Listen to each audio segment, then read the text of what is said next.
Hello students, आज हम हिंदी व्याकरण के प्रत्यय के बारे में पढ़ेंगे। प्रत्यय कक्षा तीसरी चौथी से शुरू होते हैं और कक्षा 10 तक प्रत्येक क्लास में और प्रत्येक पेपर में 2, 4, 5 नंबर के क्वेश्चन इनसे पूछे जाते हैं। और एक बार आपने इस वीडियो को ध्यान से समझ लिया तो आपसे प्रत्येक के किसी भी प्रश्न में गलती नहीं होगी।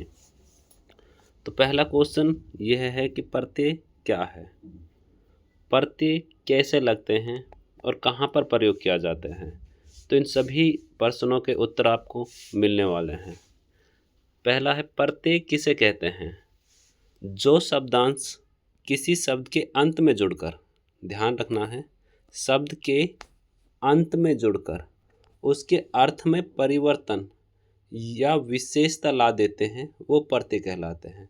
यानी कि प्रत्यय पहली बात तो शब्द के अंत में जुड़ते हैं और उसके अर्थ में परिवर्तन या विशेषता ला देते हैं, तो उन्हें हम प्रत्यय कहते हैं। ठीक है, इसके कुछ उदाहरण नीचे दिए हुए हैं, उनसे आपको और अच्छे से समझ में आ जाएगा।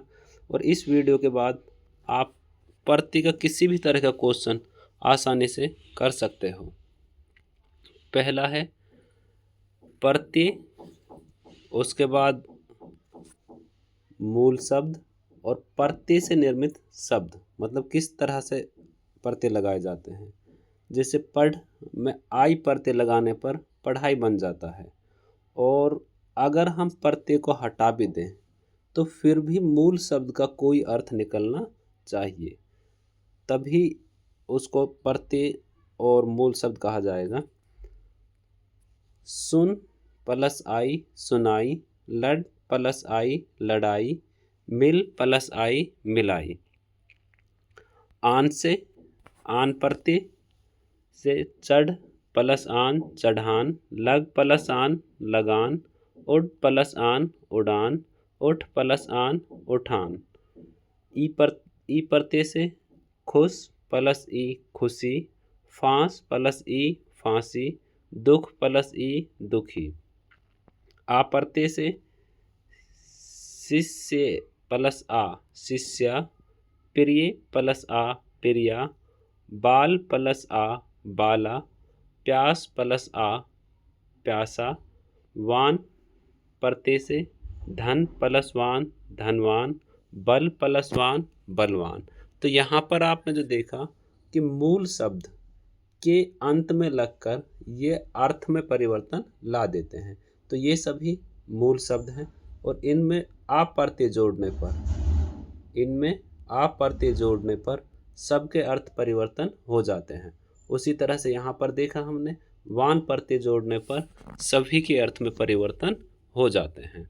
तो इस तरह से आप इनको कर सकते हैं। आगे है कुछ और ज़रूरी प्रत्यय, इनको आप प्रैक्टिस से कर सकते हो और इनसे अलग शब्द भी आप बना सकते हैं। अंत से भिड़ प्लस अंत भिड़ंत, गढ़ प्लस अंत गढ़ंत, हल प्लस अंत हलंत। आगे है आव से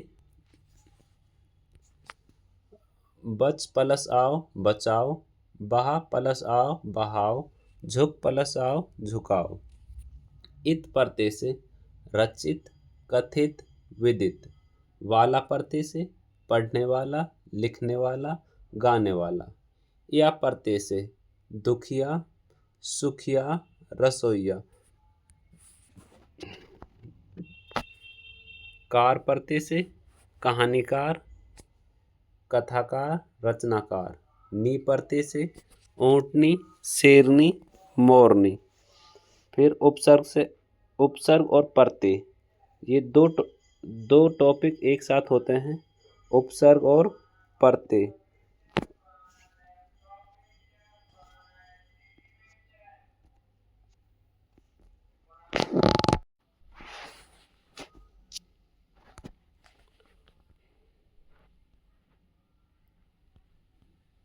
उपसर्ग और प्रत्यय, उपसर्ग शब्द के पहले लगते हैं और प्रत्यय शब्द के पीछे लगते हैं।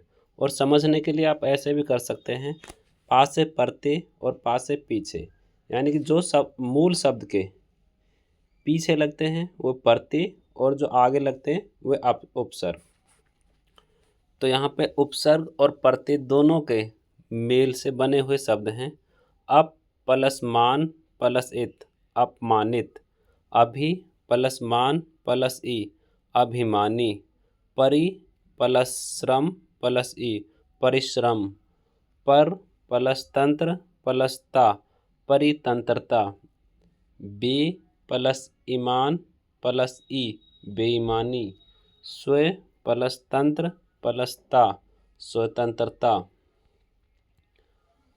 यहाँ पे एक ही शब्द में दो प्रत्ययों से का प्रयोग किया जाता है और वो शब्द इस तरह से बनते हैं। मूल शब्द भारतीय, ई प्रत्यय जोड़ने से भारतीय बन जाएगा और ता प्रत्यय जोड़ने से भारतीयता बन जाएगा।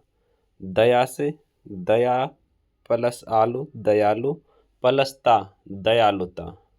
बन प्लस आवट, बनावट। प्लस ई, बनावटी। ताज प्लस पोष प्लस ई, ताजपोशी। तो इस तरह से आपने देखे कि दो प्रत्ययों से बने शब्द, एक प्रत्यय से बने शब्द और एक ही शब्द में प्रत्यय का भी प्रयोग किया गया है और उपसर्ग का भी प्रयोग किया गया है। तो उम्मीद है ये सब प्रत्यय आपको समझ में आ गए होंगे। नीचे कुछ अभ्यास के प्रश्न दे गए हैं, इनको आपको कमेंट करने हैं और प्रत्येक परीक्षा में आपसे दो ही तरह से प्रश्न पूछे जाते हैं, या तो नए शब्द बनाए जाते हैं या फिर मूल शब्द और प्रत्यय को अलग किया जाता है।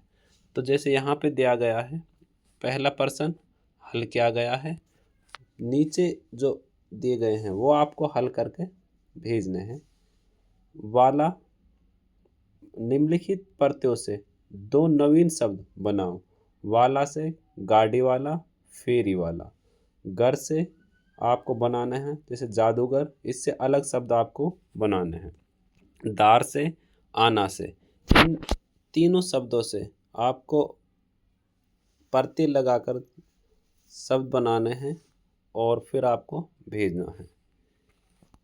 निम्नलिखित शब्दों में से मूल शब्द व प्रत्यय अलग कीजिए। तो यहाँ भी कुछ शब्द आपको दे गए हैं, इनमें से आपको अलग करना। जैसे पहले पहाड़ी है तो पहाड़ प्लस ई से बना हुआ। इसी तरह से श्रीमान में आपको मूल शब्द अलग करना है और प्रत्यय अलग करना है। भलाई से भी आपको मूल शब्द और प्रत्यय अलग करना है। तो इसी तरह के दो तरह के क्वेश्चन आपसे पूछे जाते हैं, या तो प्रत्यय से नए शब्द बनाने होंगे या मूल प्रत्यय लगाकर शब्द आपको दिया जाएगा, प्रत्यय निर्मित शब्द आपको दिया जाएगा और उसमें से आपको प्रत्यय को अलग करना होगा। उम्मीद है आपको ये समझ में आया होगा, और अगर वीडियो समझ में आया है तो आप चैनल को सब्सक्राइब कर दीजिए, अगर नहीं किया है तो लाइक कर दीजिए वीडियो को, कमेंट शेयर और सब्सक्राइब। यदि कुछ समझ में नहीं आया तो आप कमेंट में आप लिख कर भेज सकते हैं और वो चीज़ हम दोबारा से समझाने की कोशिश करेंगे अगले वीडियो में। धन्यवाद।